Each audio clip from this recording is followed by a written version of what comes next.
Okay friends, it's time to get started on our pressure switch. First, let's locate it.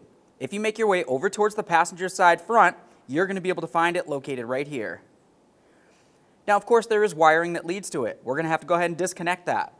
If you were to feel along this area, you're going to feel a little tab. Typically for this, I use a 90-degree pick. So I'm just going to use my pick and I'll carefully get in between this area. Once I'm in between, I'll gently twist and listen for a click. Once you hear the click, you can go ahead and carefully pull up on that.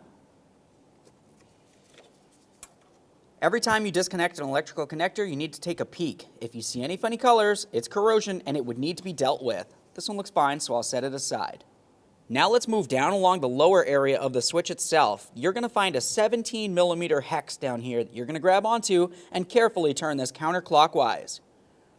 Keep in mind, your air conditioning system is under pressure. You might hear a little bit of pressure get released when you turn this loose.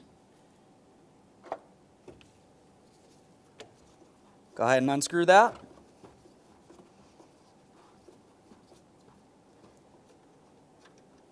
There it is, friends. Inspect the area, and now we can get ready to install our brand new switch. Let's take that switch and we're going to get it right in position. We'll line it up, turn it clockwise until it feels as though it bottoms out.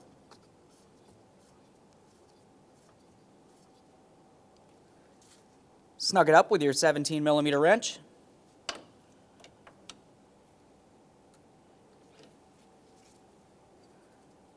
Reconnect your electrical connector.